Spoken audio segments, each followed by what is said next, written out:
ഈ ചൂടുള്ള സമയത്ത് നമ്മുടെ ശരീരത്തെ തണുപ്പിക്കാനും പിന്നെ നമ്മുടെ ഹെയറിനൊക്കെ വേണ്ടിയിട്ടുള്ള ഒരു ഡ്രിങ്കാണ് കേട്ടോ ഉണ്ടാക്കാൻ പോണത്. അപ്പോൾ നമുക്കിതിലേക്ക് ആവശ്യം നെല്ലിക്കയാണ്. അപ്പോൾ കുറച്ചധികം നെല്ലിക്ക ഞാൻ എടുക്കുന്നുണ്ട്, കാരണം ഞാൻ 2-3 ആഴ്ചത്തേക്ക് ഫ്രിഡ്ജിൽ സ്റ്റോർ ചെയ്ത് വെക്കാറാണ്. അപ്പോൾ നെല്ലിക്ക ചെറുതാക്കി നുറുക്കി നമുക്ക് മിക്സിയുടെ ജാറിലേക്ക് ഇട്ട് കൊടുക്കാം. ഇത് നന്നായിട്ട് എന്ത് ചെയ്യണം, പേസ്റ്റാക്കി അരച്ചെടുക്കണം. അതിനാണ് ചെറുതാക്കി ഇപ്പോൾ നുറുക്കിയിട്ടുള്ളത്. ഇത് നമുക്ക് കുറച്ച് വെള്ളം ഒഴിച്ചിട്ട് അരച്ചെടുക്കണം. എന്നിട്ട് നമുക്ക് എന്ത് ചെയ്യുക, കുറച്ചും കൂടി വെള്ളം ഒഴിച്ചിട്ടാണ് അരിച്ചെടുക്കുന്നത്. കൂടുതൽ വെള്ളം വേണ്ട, കുറച്ച്. അപ്പോൾ ഇതേപോലെ അരിച്ചെടുത്തിട്ടുണ്ട്.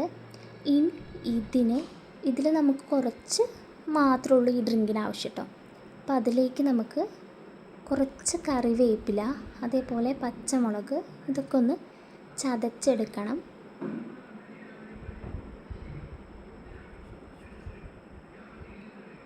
ഇനി നമുക്കൊരു ഗ്ലാസ്സിലേക്ക് ഈ ചതച്ചെടുത്ത കറിവേപ്പിലയും പച്ചമുളകും ഉണ്ടല്ലോ, അത് ചേർത്തിട്ട് കുറച്ച് നമ്മൾ നേരത്തെ ഉണ്ടാക്കി വെച്ചിട്ടില്ലേ ജ്യൂസ്, അതും കൂടി കുറച്ച് ആവശ്യത്തിന് നമുക്ക് എന്ത് ചെയ്യാം, ചേർത്ത് കൊടുക്കാം കേട്ടോ. ഇനി അതിലേക്ക് കുറച്ച് തണുത്ത വെള്ളം കൂടി ആഡ് ചെയ്യണം, കുറച്ച് ഉപ്പും കൂടി. നന്നായിട്ട് ഇളക്കി കൊടുത്തു കഴിഞ്ഞാൽ നമ്മുടെ ഡ്രിങ്ക് റെഡി ആയിട്ടോ.